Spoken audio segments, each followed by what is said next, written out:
मला एक नेहमी विचारलं जातं की घराच्या बाहेर कोहळं का बांधतात? कोहळं बांधण्यामागे शास्त्र काय आहे?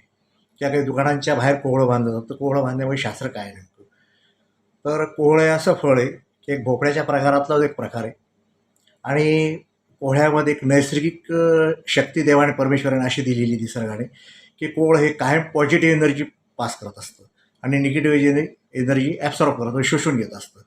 त्यामुळे कोहळं हे ज्या ठिकाणी राहील, बांधलं जाईल, त्या ठिकाणचं वातावरण ते प्रदूषण नष्ट करतं आणि पॉझिटिव्ह एनर्जी तयार झाल्यामुळे आपल्याला एक प्रसन्नता वाटते आणि आपल्याला असं वाटतं की आपल्या याच्यामध्ये प्रसन्न वातावरण वाटतंय, ते वाटतंय आणि निगेटिव्ह एनर्जी त्याने जर घेतली, तर ते कोहळं फुटतं, सडतं, त्याच्यातून पाणी गळतं. तर आपण समजायचं की बुवा निगेटिव्ह एनर्जी याने शोषून घेतलेली. तर कोहळ्यामागे बांधण्यामागचा हा एक मोठा उद्देश आहे की त्याच्यामुळे आपलं असं एक वाईट शक्तींपासून, वाईट वातावरणापासून, वाईट बॅक्टेरियांपासून आपल्या घराचं, आपल्या आपल्या प्रवेशद्वाराचं ते रक्षण करतं. त्यामुळे हे प्रयोग बांधण्यापूर्वी फळं आपण एक काम केलं पाहिजे की आधी ते बाजारातून आणल्यानंतर ते धुतले पाहिजेत. बाहेरच्या बाहेर धुतले पाहिजेत विड्याच्या पाण्याने आणि ते झाल्यानंतर त्याला पाटावरती ठेवून त्याला हळदी, कुंकू, अक्षता वगैरे वाहिल्या पाहिजेत.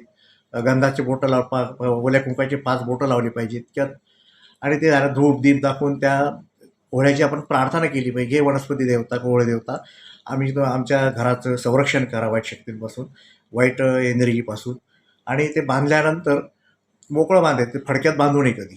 त्याला एक शिंकाळ्यासारखी जाळी येते किंवा तुमचं दाढा हे करून क्रॉस करून त्याची चारी डोकं एकत्र करून बांधलं तरी चालू शकतं आणि ते अशा ठिकाणी बांधायचं की त्याच्या खालून प्रत्येकाचं जाणं येणं झालं पाहिजे. म्हणून बाहेर घराच्या बाहेर अशी व्यवस्था करायची त्याची आपल्याकडे येणारे आपली प्रत्येकाचं त्याचे जाणं येणं झालं पाहिजे आणि ते बांधल्यानंतर ते शक्यतो अमावस्याला बांधावं, पौर्णिमेला बांधावं आणि ते बांधल्यानंतर त्याच्याकडे आपण लक्ष ठेवलं पाहिजे की ते फुटतंय का, सडतंय का, पाणी गळतंय का? तर पाणी गळत असेल ते फुटलं असेल तर लगेच ते फेकून दिलं पाहिजे आणि परत अमावस्याला नवीन बांधलं पाहिजे आणि पाणी नाहीच गळालं काही तर आपण समजायचं की बुवा हे फुटलेलं नाही, काही नाही, हे याची आपली एनर्जी येणे आपली चांगली आहे इथे आणि काही लोक घाबरतात की फुटल्यानंतर सडल्यानंतर ते म्हणतात आमचं 8 दिवसातच सडतं. तर त्याचा वाईट अर्थ काढायचा, निगेटिव्ह माइंड आपलं करून घ्यायचं नाही. तर त्याचा अर्थ आपण असा काढायचा की मग ते त्या कोहळ्याने निगेटिव्ह एनर्जी त्याने स्वतः शोषून घेतली आणि तिथं ती त्याने धरून ठेवलेली. त्यामुळे आपण त्याचा अर्थ पॉझिटिव्ह काढला तर आपल्याला त्यात काहीच वाटत नाही त्याचं. पण लोकं विनाकारण घाबरतात. त्यामुळे सर्वांना विनंती आहे की जर कोहळं फुटलं, सडलं तर लगेच फेकून द्या. घाबरू नका आणि अमावस्या किंवा पौर्णिमेला आल्यानंतर ते बांधत चाला. याच्या